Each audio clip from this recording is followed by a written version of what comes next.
Well, it's 11 a.m. Pacific time in Los Angeles, California. And for those all over the world who are joining this AltaSea webinar, welcome. We may wait a few minutes for the signals to reach everybody and back and forth. But we're certainly joined by a fantastic panel, and the subject couldn't be more appropriate. So, Tim, could you play some music while we wait for people to fully join this webinar? And is there some ocean sounds you could make? We actually do have we actually have one of our donors was kind enough to give us our own music at AltaSea. He's in the music industry and he loves the ocean. He's a diver. And someday I have to play it for you. I wish I had thought of it. We could have played it. We could have played some inspirational music to start. But for Dr. Ramos, I could also just hum some SC songs. No, I don't think that works, Tim, but it's a decent idea. But I was thinking of orcas, the sounds of orcas in the background while we did this. But we're going on, we're now at 11:01, and I think I would love to welcome everybody again to this AltaSea webinar, Mobilizing an Ocean Economy Workforce in California. And again, we're in Los Angeles. We have, Tim has the ocean behind him. It's a perfect subject matter. I think we have noted in the notification of this webinar that as a result of COVID-19's pandemic, workers in California and throughout America are obviously losing their jobs at a record-setting number. I think it's 1 million in LA County, which is quite significant. And however, I'm happy to say that California has a competitive advantage with its coastline. The ocean economy is uniquely positioned to provide critical economic support to the state in the development of a climate-conscious workforce recovery efforts. And that's why I really agreed to join this. I'm David Abel, the publisher of the Planning Report and chair of VerdeXchange, and a huge supporter of AltaSea. Conservative estimates place a projected global value of the blue economy at $3 trillion by 2013. 3 trillion is still a large number. The key to maintaining the state's economic success lies in cultivating a 21st century workforce, and that's why Dean Ramos is with us, that facilitates access to education and employment opportunities, and that's why Matt Horton from Milken is with us. As current students, recent graduates, and a massive wave of recently unemployed workers all enter the available labor force, state and local leaders in education, business, and policy really must collaborate to effectively insulate and direct California's talent pipeline, which will be very much the focus of this webinar. This effort requires recognizing the context and geographies of our state, driving place-based economic development and job creation through innovation in our existing and developing industries. And I'll address some questions to Dr. Ramos about how do you prepare people for jobs that don't yet even exist. A particular underutilized opportunity for growth lies in the blue economy. So that brings us to this webinar, and we have Tim McOsker, the CEO of AltaSea, Matt Horton, the Director of Public Policy for the Milken Institute Center for Regional Economy, and Patricia Ramos, Dean, Workforce and Economic Development, Santa Monica College. I'd like to give each of them a second to define and describe their role here. Tim, you're the easiest, you're the CEO. Give it to us. Thank you very much. Thank you very much, David. I really appreciate you bringing us together. Tim McOsker, CEO of AltaSea at the Port of Los Angeles. What is AltaSea? AltaSea is a 501c3. It's a nonprofit corporation that's in partnership with the Port of LA, which is a governmental agency. And our partnership is place-based. We have leased 50 years, we have a 50-year lease on 35 acres of land, wharf, and water at something called City Dock 1 in the Port of Los Angeles. City Dock 1 because it was actually the original dock that was developed at the beginning of the 1900s to get Los Angeles ready for the 20th century. And it is long since obsolete, and we are repurposing it to make us ready for the 21st and 22nd and 23rd century.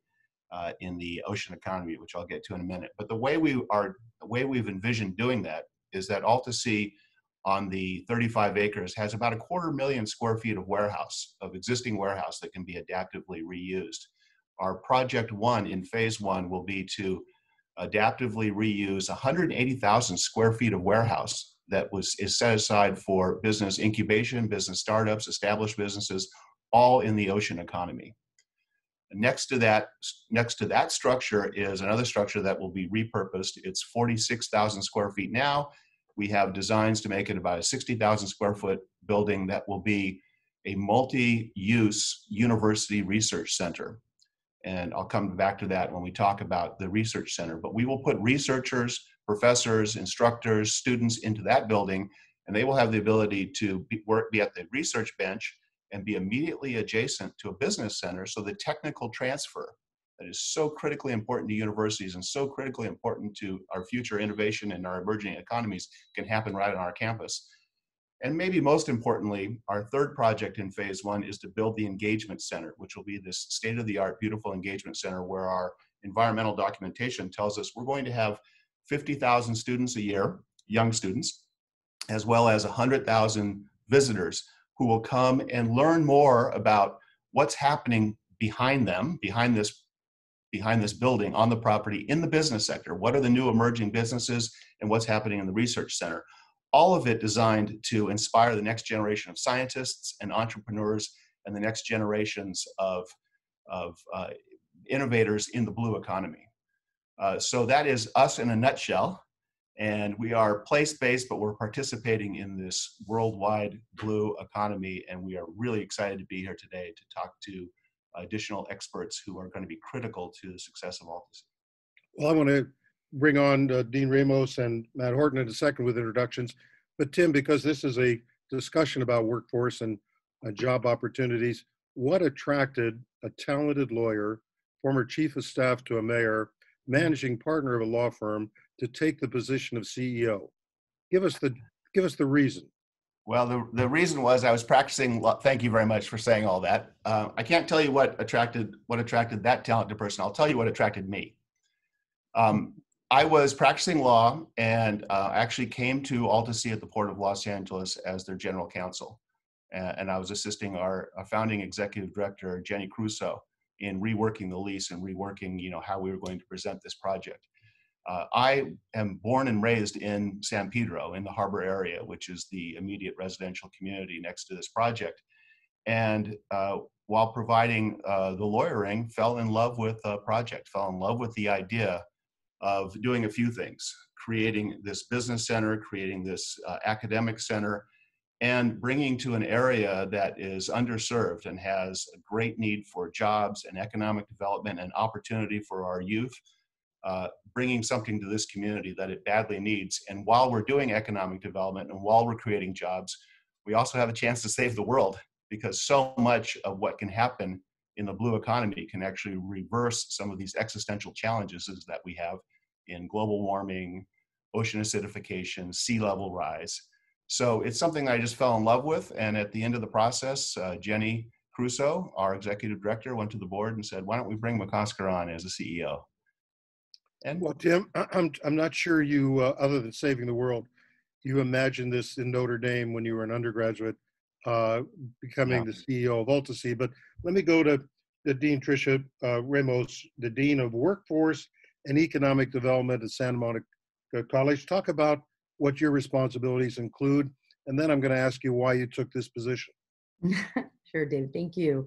Patricia Ramos, I'm the Dean of Workforce and Economic Development at Santa Monica College.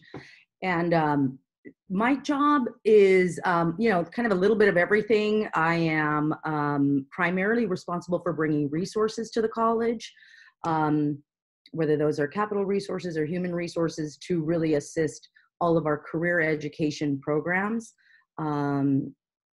to just ensure that they are, cutting edge, that they have the equipment that they need, that they have the curriculum they need, that the faculty have the professional development that they need to make sure that we are preparing, a talent pipeline for employers and ensuring that students are getting the most relevant skills. Sounds like an easy thing to do, but we've got 35,000 students at UCLA. We're at Santa Monica College, and that is roughly the size of UCLA and USC. We've got over 100 different programs, and about half of those are career education programs. So it's a challenging job. It's a great job. It's an opportunity to work, not just on campus, but with our economic development partners and workforce development partners to ensure that this little seaside community college has all of the resources that it needs. But Dean, when you were in college probably yesterday, did you imagine you would be this dean and doing this? No, not at all. In fact, I didn't even know what workforce was. I came to Santa Monica College on the student services side. I was a counselor. I loved that job. I had primarily been in the business world. I owned a business, a couple of coffee houses, and catered coffee to celebrities, and worked with some of the finer caterers in Los Angeles. And so wanting to save the world and kind of getting paid for what I was doing for free on my volunteer efforts and getting more Latinas and people of color into higher ed, I came to Santa Monica College, and then I was offered the opportunity to work in the area of workforce, and I didn't know what it was. But a very close friend, and actually somebody close to Tim McOsker, his deputy chief of staff at Mayor Hahn's office, when he was the mayor, basically talked me into it and saying that workforce was the future, and I definitely need to put my talent there. So there we go. So let me turn to Matt Horton. Matt, describe what your responsibilities are in this organization you call the Milken Institute Center for Regional Economics. Yeah, absolutely. Thanks, David, and thanks to the AltaSea team for including me in this. I'm Director of Public Policy and Programs at the Milken Institute Center for Regional Economics and California Center, which is kind of a living lab, if you will, for us to see how some of the work that we're doing applies to the real world, since California's economy is so big in scale and so impactful on a global sense. So in that role, I focus on areas related to housing, development and supply, infrastructure, finance, and workforce development, especially the future of work and how that's taking shape. So looking at emerging skills that offer more equity, really, in terms of access and the jobs that are either emerging in this space is a focus of ours in terms of reshaping partnerships and policies that can enhance access to some of these opportunities that are emerging in ways that in ways that further or enhance the equity focus of regional economic development. But Matt, since we're going to be talking about jobs that may not even exist yet, how did you get there? How did you find this job? That's a good question. I think I found it. It's only maybe 7 years I've been in this role, but I think I initially found it through Indeed, and I said that looks like a job I want to do. And so I kind of leveraged a network, and I said, who knows people at the Milken Institute, and how can I make sure somebody reads my resume? And I kind of pounded the pavement that way, and I finally got a few interviews, and it must have been charm, because they decided that they wanted to pay me for a while, and luckily. Well, clearly it was charm, Matt. I want to turn back. I mean, some who are attending this webinar might wonder why we're dwelling so much on the journey each of us take to find the job we want to save the world. Tim, let me bring it back to you and talk about, as we open this conversation, why AltaSea is hosting this panel, Mobilizing an Ocean Economy Workforce, and yesterday's panel that you hosted. What's the agenda here? What are you trying to accomplish? Well, thank you. Thank you for asking that. I mean, I think it probably begins with, the right question would be, what is the ocean economy? What is the blue economy? And those are interchangeable. So if you hear me say blue economy, I mean ocean economy, and vice versa. And the truth is there's no set definition worldwide, but we rely on the World Bank definition. And the World Bank looks at the ocean economy as the sustainable use of the ocean, very important, the sustainable use of the ocean resources for three things: economic development, a way to improve our livelihoods, improve the quality of human life, and to create jobs. But all of it while we preserve ocean health for the future. So it's a responsible use of ocean resources. And as you said at the outset, David, in 2020, it's estimated very conservatively that the ocean economy is worth about $1.5 trillion. And in the next 10 years, that will double to $3 trillion. And to unpack what the ocean, what those jobs, what that activity is, certainly in California and in Los Angeles, the sectors are understood to break down into really just about 6 areas: tourism and recreation, and marine transportation, and marine construction, the infrastructure that goes into all of these activities, shipbuilding, which is really minimal in California, living resources, fishing, aquaculture, and then offshore mineral development. Of those 6, it's really, really important to note that in California and in the United States, but in California and Los Angeles, tourism and recreation and marine transportation, the shipping industry, are far and away the majority, 90% or more than 90%, with the others being obviously much smaller percentages. And in California, we know that these industries, and again, far and away, tourism and marine transportation are the big ones. In California, it creates about 1 million jobs a year, or it maintains 1 million jobs a year. And currently there's about $143 billion in output, as you said, I think, David. But in LA County, we have 200,000 jobs, more than 200,000 jobs associated, and $34 billion in output. And we know that growth is going to happen, that 1.2 trillion and 3 trillion is going to happen somewhere. Let's capture it here. And to capture it here, I think it's really important to note that, you know, we have a fragile economy. We found out through COVID, the crisis of COVID, which is first and foremost a healthcare crisis, health crisis. We all agree it's a health crisis, but it's also created an economic crisis. That economic crisis has hit the entertainment and hospitality and recreation, and it's really, really, really impacted that huge chunk of the blue economy.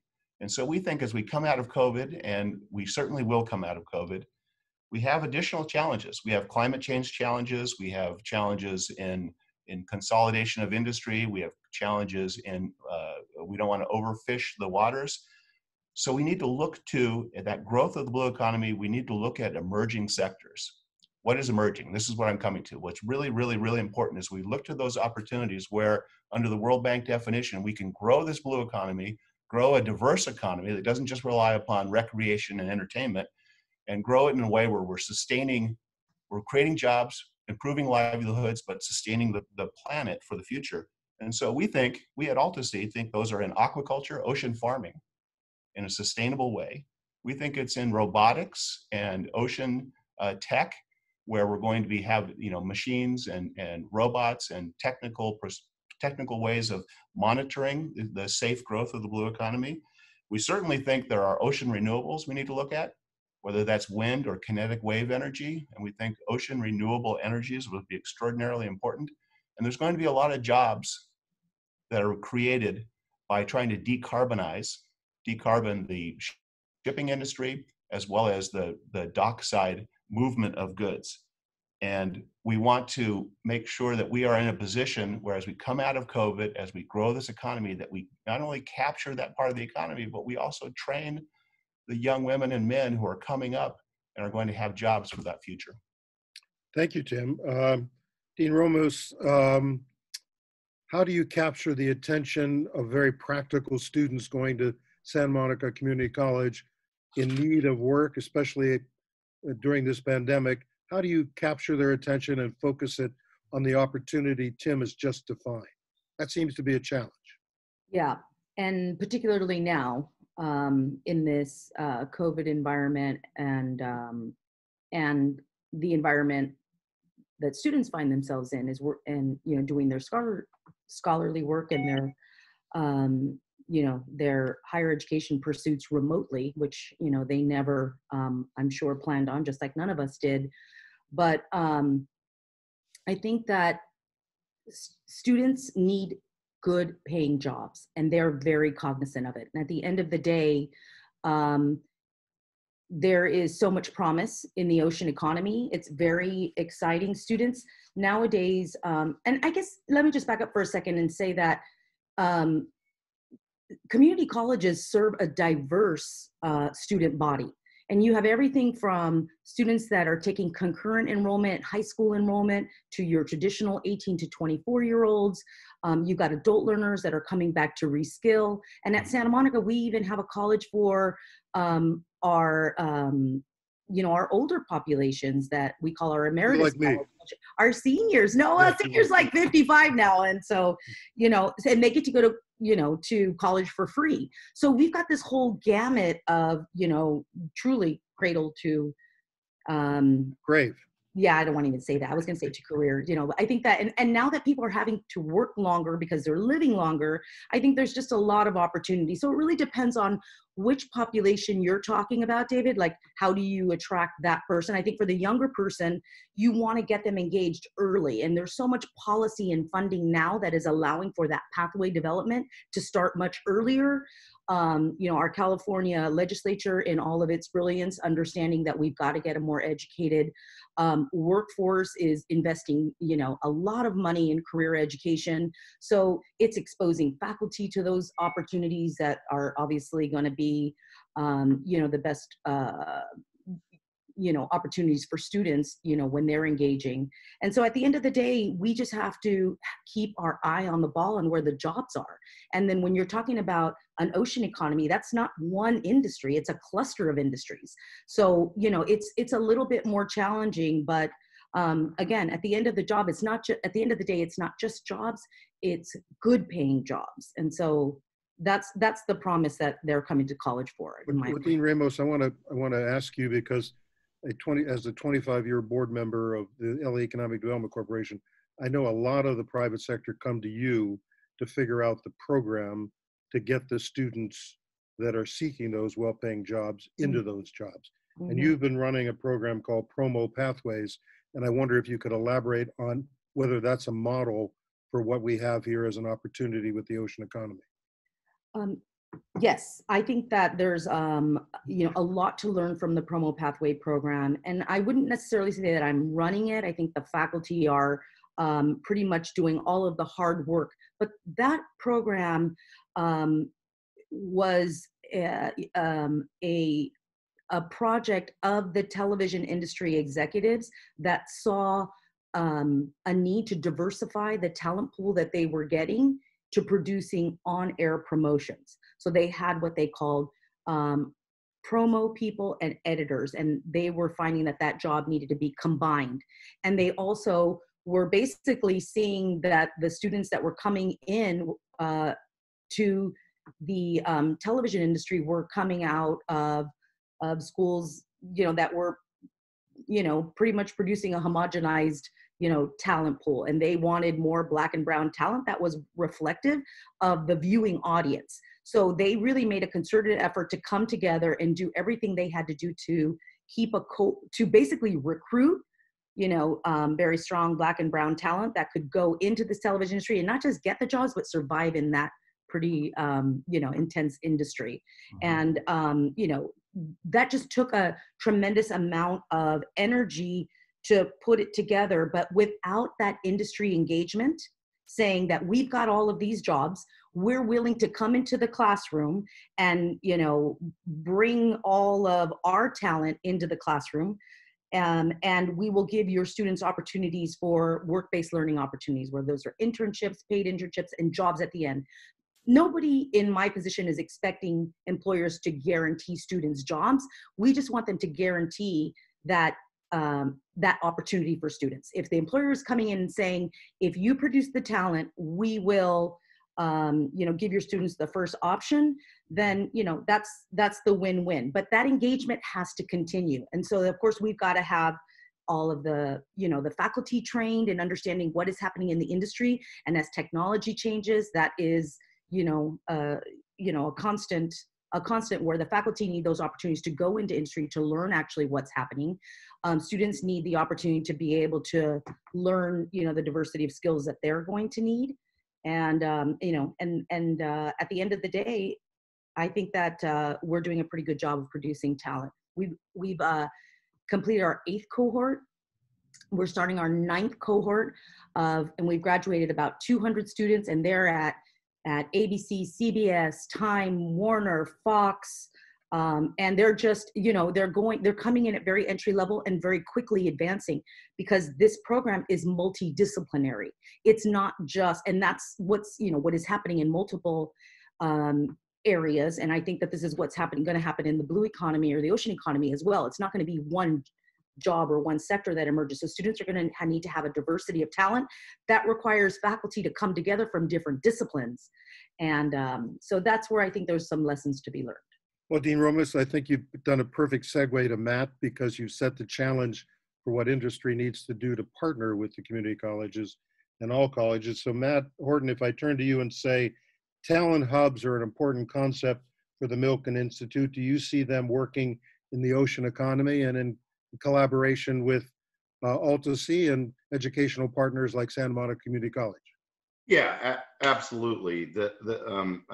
This idea about nurturing talent hubs is really just a function of intent and how that a regional group of leaders and partners come together to say, how are we going to provide the programs, identify the core competencies, establish connections between employers like Tricia was talking about, that act as career pathways that can serve as a beacon for a region to say, hey, if you want to be involved in these industries, you should come here in order to access the R&D or access the specific jobs or employers that you're hoping to be a part of. So it's about program development, and it's about investing in those inputs that lead to more beneficial outputs from an economic development and performance standpoint. Our major index that we do every year, our best performing cities index, that measures some of the economic performance more oriented towards innovation-based economies around the country, does just that, to say is really a reflection of those investments that regions or leaders have been able to solidify that lead to broad-based dynamism and other successful outputs on the back end in terms of economic development and performance. So if we apply that to the ocean economy and what Tim and Tricia are talking about here, we distill all the money that's coming in from an R&D standpoint from the UCs. I think it's in 2019, I think the report said something to the tune of $3.4 billion or so of federal research money is aggregated and distributed by the UCs alone. To think about how we might be able to leverage some of that from an R&D and tech transfer, and nurture some of the spillover effects around the ocean and blue economy, whether it be bioscience and life sciences, or R&D that touches on renewable energy or aquaculture, and the triple bottom line around aquaculture of like carbon capture and climate mitigation. There's a huge potential for jobs that fall under these sectors that we just need to identify from a core competency standpoint and further nurture. Well, Matt, again, we've lost 1 million jobs in LA County, and people are rightly depressed about the economic situation we're in because of the pandemic. And a lot of the focus of public attention and public policy is on triage programs to protect those who have homes and jobs and families to support. You're talking about the future.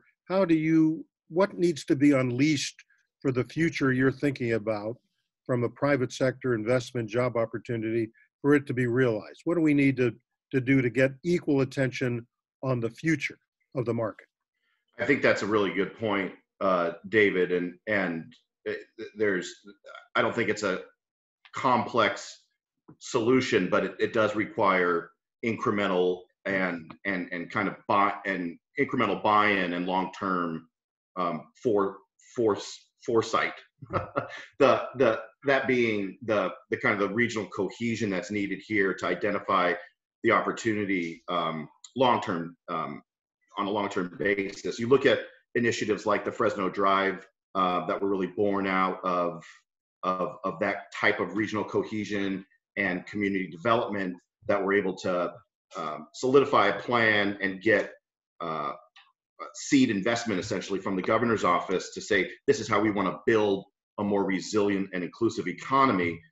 Steps like that are going to be needed from a regional development and community building kind of partnership aspect to kind of identify the long-term benefits, which obviously the LA EDC plan does a great step of doing. But I think far too long, plans like this, we forget that without the intentional next steps on implementation, that we're only outlining potential and not the ability to actually solidify those investments. I think solidify is my word of the day. It must be a Friday.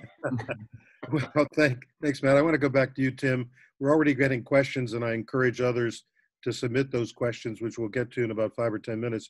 But Tim, I want to come back to you for a second, because in collaboration with AltaSea, you brought in the Indiana Jones of the ocean, Admiral Ballard, and you had originally the chief scientist, Sandra Whitehouse, who are terrific, and they speak to the areas of research and investigation and collaboration and tech transfer. Speak to those collaborations and what they mean for workforce opportunities and collaborations with the fishing industry and the robotics industry, et cetera. Sure. Thank you very much, David. So Dr. Sandra Whitehouse was our chief scientific officer, our initial scientific officer, who helped us put together, or did put together, the plan for what we should do in the creation of business and business innovation, in conjunction with our university sector. And what Dr. Whitehouse told us was, don't try to be all things to all people. Focus in a couple of areas that are emerging and that are important to the sustainable use of the ocean in the future. And so she said, really focus on aquaculture. Aquaculture, the sustainable farming of bivalves and seaweeds, and possibly in the future finfish in federal waters, is a place that is absolutely, it's a business sector that's absolutely ideal for this geographic area. We have about 28,000 acres of really, really good water for aquaculture just off the coast of the San Pedro, Long Beach, LA harbor complex. And there are great opportunities in business, there are great job opportunities, and there's also great opportunities for reversing some of the effects of climate change through aquaculture. She said also, focus second and equally on blue robotics, underwater ocean exploration for scientific endeavor, for business endeavors. That there's going to be a great need to, identify what's out there in the ocean. The ocean comprises 71% of our planet, and we've mapped about 10% of it or less. So we know more about the face of Mars than we know about the bottom of the ocean. And it's going to be extraordinarily important for us to investigate the ocean, to turn it into, as the World Bank says, an opportunity for better livelihoods, jobs, economic development in a sustainable way. Third, we actually, working with Sandra and others, we've actually been encouraged to get into the ocean renewable energies, particularly kinetic wave energy. I want to come back to Dr. Bob Ballard. He was introduced to us. He is a scientist of great note, but most well known for discovering the Titanic. He's done a lot of real serious science, but everybody on Earth, remembers the movie and Leonardo DiCaprio. And so Dr. Bob Ballard is this great Indiana Jones of the ocean, as you say, David. And he has actually made his winter home for his research vessel, the Nautilus, at AltaSea. So he's a lot of fun to have around. He draws a lot of attention. He creates a lot of interest, and he's actually due back to the site in just a couple of weeks. So we are really, really pleased to have Bob Ballard. I wonder if you could elaborate on his announced mission while docked at AltaSea, which is to map the ocean, and what that means in terms of research and job opportunities that come out of that kind of research. Well, Dr. Bob Ballard has a lot. He's an underwater ocean archaeologist, and he's mapping the ocean generally. He's involved in particularly in a project that shows the migration to the Californias along the coastline, and he's mapping caves up and down the California coastline and to the north of us. It would be impossible for me to tell you what the importance is for the future and for job opportunities, because when I was a kid, we went to the moon, we went to the heavens, and we didn't know what we were going to find, and we created technologies like this that we had no idea were going to be the world in our pocket. And I think the same is true for discoveries in the ocean. If we map the ocean, if we are in the ocean looking for scientific discovery, are we going to find medicines? Quite likely. Are we going to find energy sources? Quite likely. Are we going to understand more about ourselves and about the future of our planet? Absolutely. So I couldn't tell you what the job opportunities are, what discoveries will be, but they will be enormous and impossible to predict. Tim, in preparing for this webinar, I don't know if you can see this, but I pulled out Lewis and Clark, The Journey of the Core of Discovery. Yes. And I expect you to write this book with Dr. Ballard and Sandra Whitehouse in a couple of years about the ocean exploration and what it turns into. But I want to turn to Dean Ramos for a second and talk about, you mentioned, Dean, that the legislature and the state are looking at programs to assist students and encourage your students into finding the work of their lifetime. What are those programs, and what new programs need to happen to unleash this potential and connect these students to these opportunities? Yeah, well, that's the $64 million question, right? So what are those jobs of the future? I'm sorry, you're pricing this at $64 million. You may be too low if the legislature is listening. So go ahead.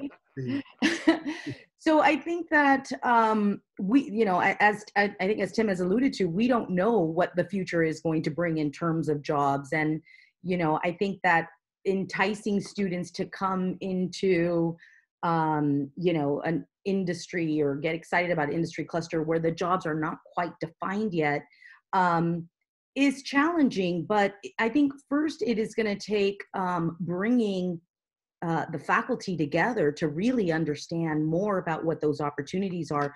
I have the mindset, because I have the experience, that bringing the right people together, you can solve the most, vexing of societal challenges. And so at SMC, we have, a history and a culture of creating programming in sustainability.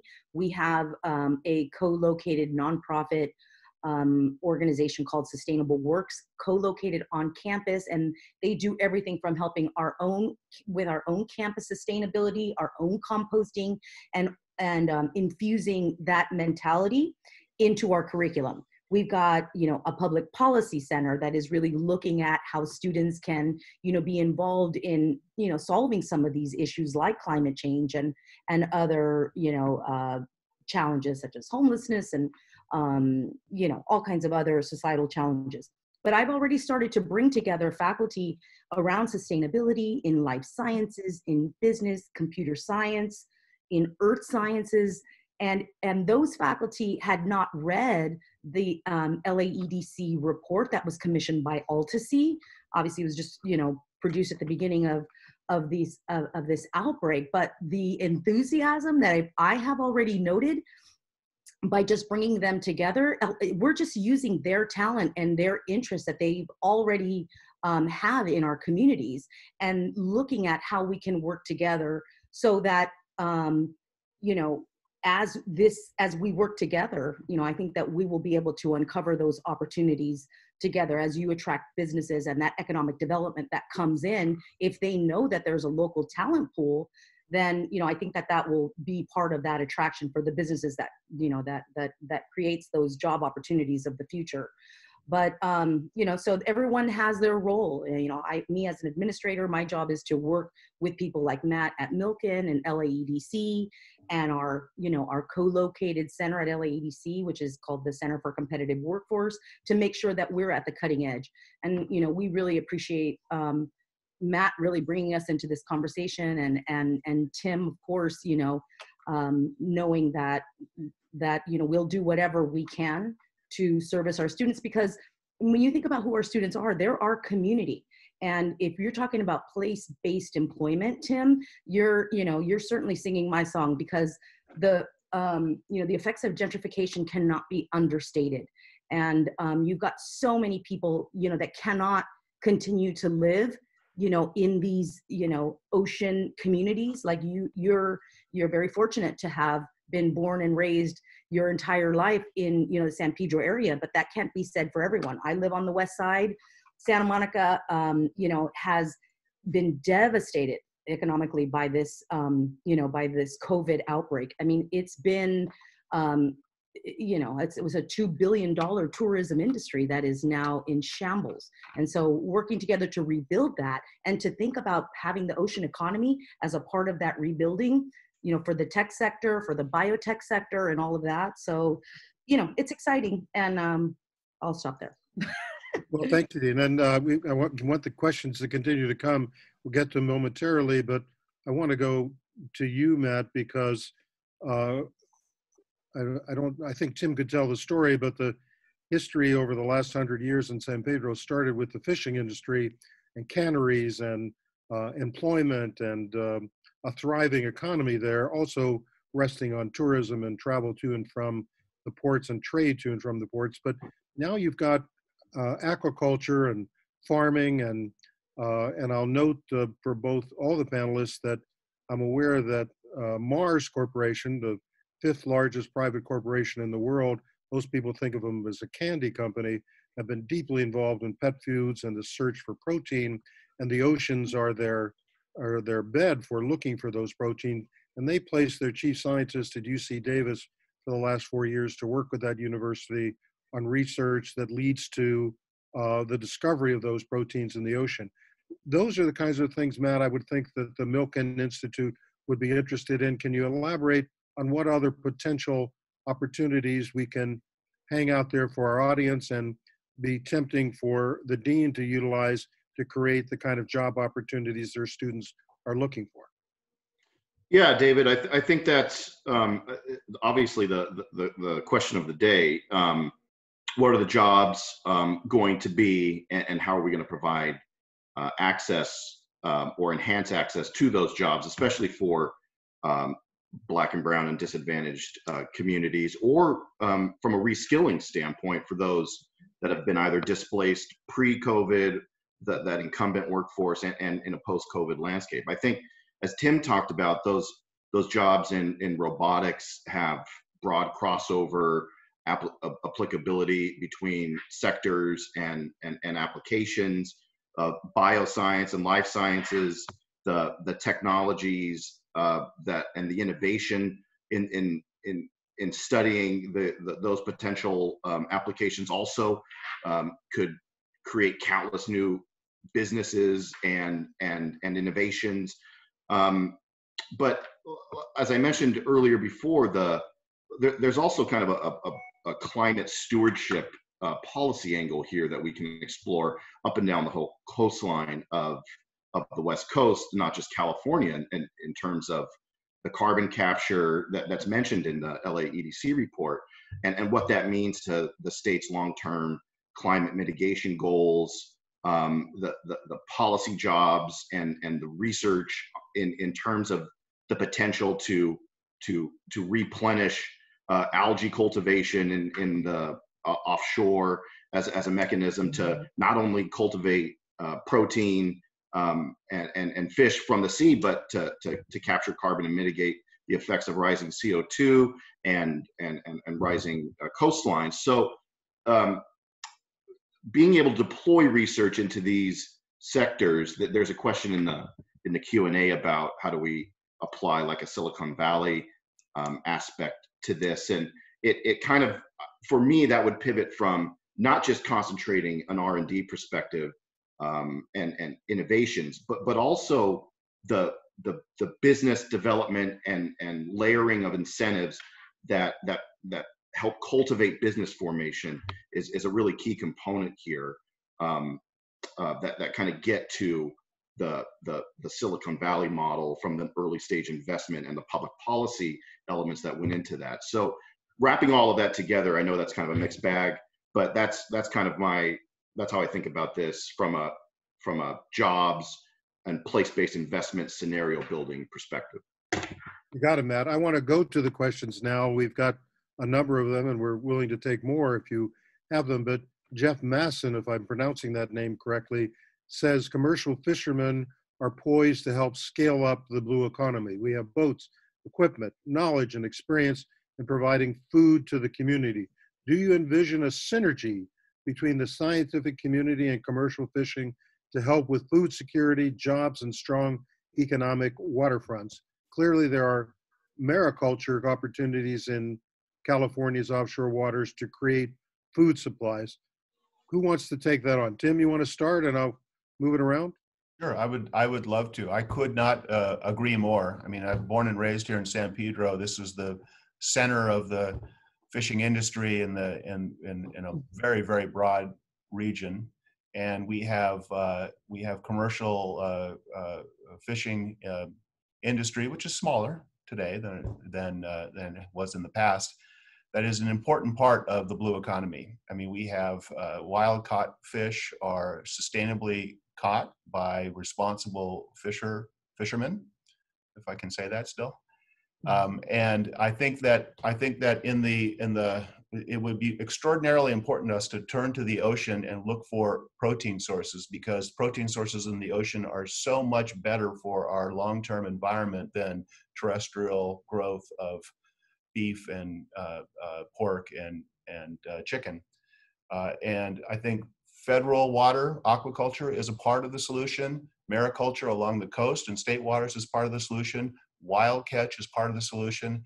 And our commercial fisheries, I mean, they have equipment, they have expertise, they have skills, and they also have a chain of distribution. So I think it's extraordinarily important to work with existing industry on the new industries. Well, talk a little bit how you could work with them. I mean, that's the point of the question. If they're open to it and you're open to it, how do you make the connection? Or have they made the connection? In some cases, they have made the connection. Sadly, in California, you can put all of the ongoing aquaculture companies in one room, it seems. I go to these Sacramento meetings and regional meetings with aquaculturists, and so many of them are commercial fishermen who have converted some of their assets or some of their expertise.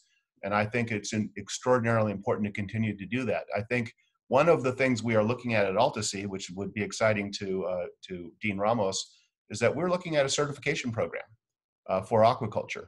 And when we develop a certification program for aquaculture, the folks who are best able to teach people how to farm the ocean are folks who fish the ocean.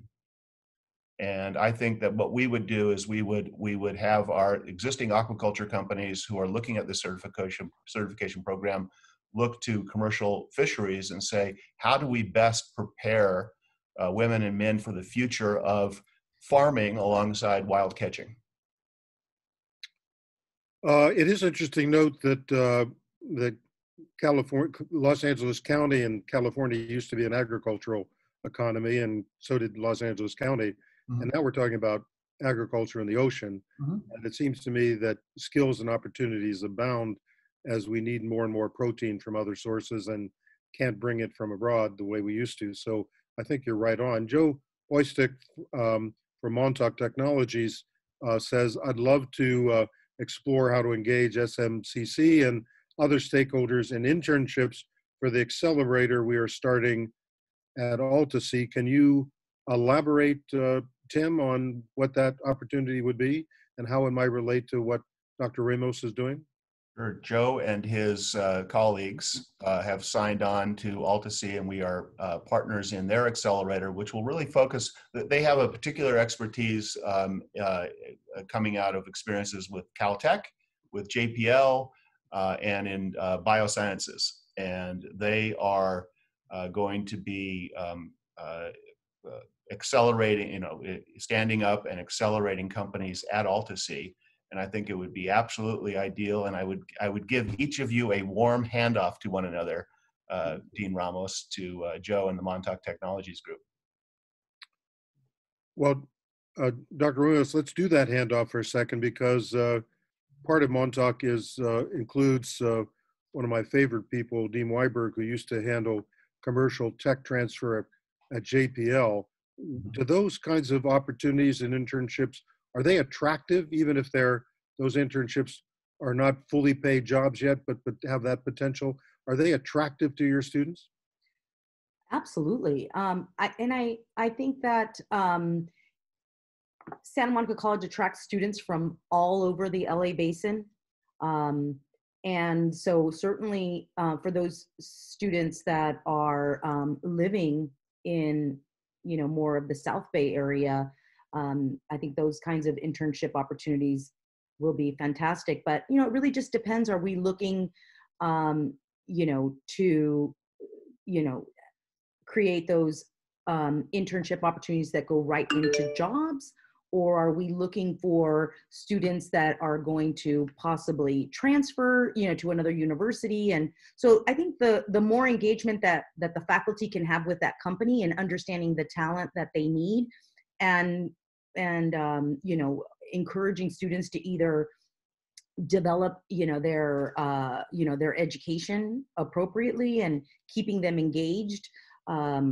But any internship opportunity as exciting as the one that you're describing would be enticing to students. I think that if you're talking about attracting a diverse clientele, I mean, those kinds of opportunities that you're talking about sounds like the kind of opportunities that are coming out of universities and probably not as, a diverse student body as that we might have at the community colleges. So I think that our students come with just such a rich background of skills. They're hungry, they're entrepreneurial, they know how to do a little bit of everything, which is what accelerators want. We really want to teach students how to get those jobs that that are going to develop skills.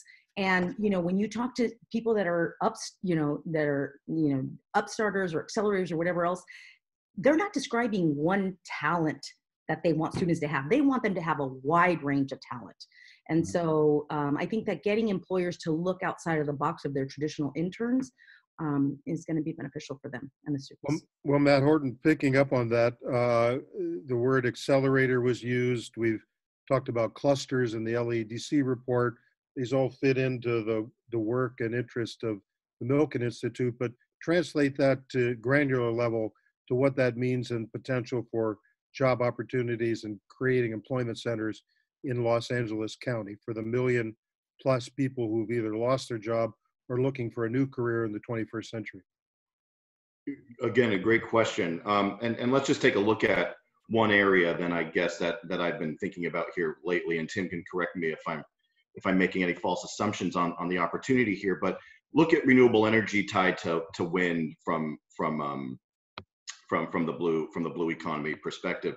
What that will really depend on in terms of the viability is battery storage, along with other renewable energy production around the state. So how the state can really embrace that in LA and beyond, even more inland, is thinking about how we can create hubs around battery storage, production, cathode production around the state. These are engineering jobs at multi-levels that require any number of certifications at different levels, like I said. So these are the potential to create or replicate the silicon chip kind of mentality that benefited Silicon Valley so well on a more statewide level is really concentrated on the prospects of renewable energy and battery storage, for me at least, and the opportunities there in terms of increasing higher paid jobs and equity around the state. I think we can't ignore that. But Matt, I want to press you a little bit because the Milken Institute's been very interested in opportunity zones or how that's morphing into new programs.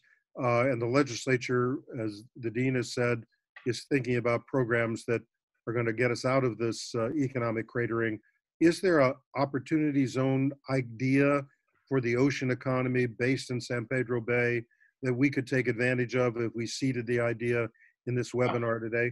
Absolutely. I think we need to stop thinking about the incentive-based structure of opportunity zones and more about the community-based opportunity, pun intended, I guess, around place-based investments. So how do we leverage opportunity zones or other economic development incentive-based mechanisms like new market tax credits to centralize business development and business formation that lead to broader-based economic growth and inclusion for communities. This is largely based on a conversation we need to have with members of the community, but along with those leaders to say, what's the potential here to incubate business startups, to incentivize business formation, to create jobs that lead to longer-term equity. So taking a look at the opportunity zones around the region, I think there are, for instance, if memory serves, there's about 20 or so just along the LA River alone.